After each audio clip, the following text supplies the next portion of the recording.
Hi everyone, welcome back to my channel. In this video, I will teach you how to embroider lavender using lazy daisy stitch and a stem stitch. So we're gonna begin with the purple part of lavender. We're gonna use the lazy daisy stitch, and I will show you how to place them next to each other so it creates the effect of the purple part of lavender in real life. Insert the needle into the toy and take it out where you want your purple part of the lavender to begin. What I'm marking up right now is a Y shape on my toy that we need to follow to create the shape of the lavender. Insert the needle into the same stitch and take the needle out 2 rows ahead diagonally with leaving a little loop behind.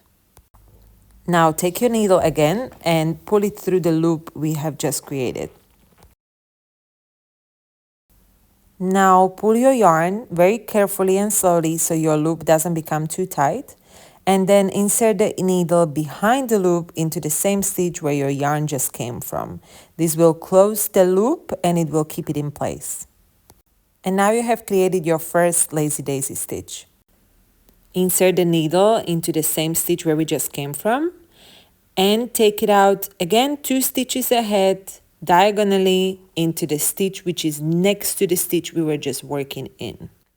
Again, create the small loop, pull by the yarn slowly, and once again insert the needle behind the loop into the same stitch we just came from, back to the beginning.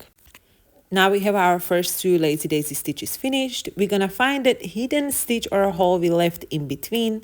We're gonna insert the needle inside of this stitch and take the yarn completely out. And now this hole or this stitch will be our base for the next 2 lazy daisy stitches. So we will start from here, and once again we will be creating the triangle shape or Y shape, where the first 2 top stitches are gonna be our lazy daisy stitches and the middle stitch in between them will be our next base. So once again, insert the needle into the same stitch, take it out 1 stitch ahead diagonally and create the lazy daisy stitch.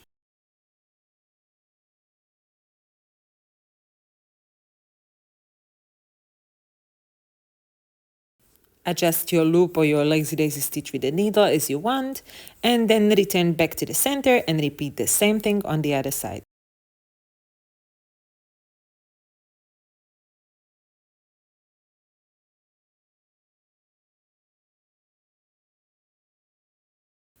Once the second lazy daisy stitch is finished, you do not have to come back to where we started, but you can directly come back to that middle stitch in between our 2 last lazy daisy stitches, and it will be our base stitch for the next 2 lazy daisy stitches, just as in the previous round. As you can see, the shape of the lavender is slowly getting there. I know that video is not exactly great. I am not sure what was happening here, but I'm sure you can get the gist of it. And if you need any help with the lazy daisy stitches, please find my first video on the lazy daisy stitches which I have created, and I will link it to this video as well so it's easier to find, where I explain clearly how to do lazy daisy stitches with a little bit more clarity. So this is pretty much the whole deal with lavender. You just keep going with those lazy daisy stitches for as many rows as you wish, for as long as you wish for your lavender to be.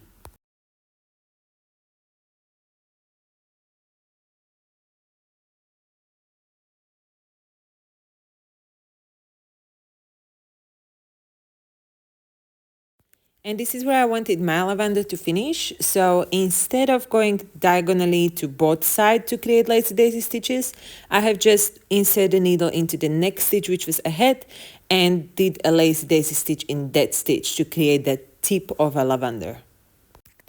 And that's all, your lavender is finished. I know it might seem a little bit overwhelming and intimidating, but believe me, once you practice that lazy daisy stitch, it will become easier and easier. Now you can take your needle and wiggle those lazy stitches out so they become a little bit more puffy and your lavender will stand out a little bit more. In this next part of the video, we will create the stem of our lavender using a stem stitch. As you can see, I chose a gray color for this. So we will insert the needle from the bottom of the cushion or wherever we don't mind it to be inserted and take it out where we want the stem to begin. Now to create the stem stitch, we follow the rule 2 stitches ahead, 1 stitch back. So we will skip 1 stitch and insert the needle into the second stitch and come back and take the needle out into the stitch we skipped. Now repeat the same process, go 1 stitch ahead and go back 1 stitch. You always need to keep your yarn on one side of the stem. That means that your yarn that you still have on your needle needs to be either on the top or bottom of the stem, so it creates this beautiful wavy effect. Keep doing the stem stitch until you reach the top of the lavender or whatever you're making the stitch for, and then return back to the base. Once again, I have created a separate video for the stem stitch already, which is my second embroidery video. You can come to, and I will link it below. And I explained the stem stitch on 2 different occasions in that video in detail. And voila, your lavender is finished. I hope you liked this tutorial. Make sure to find the 2 other tutorials I created for the other flowers on this video, and I'll see you next time. Thanks for watching.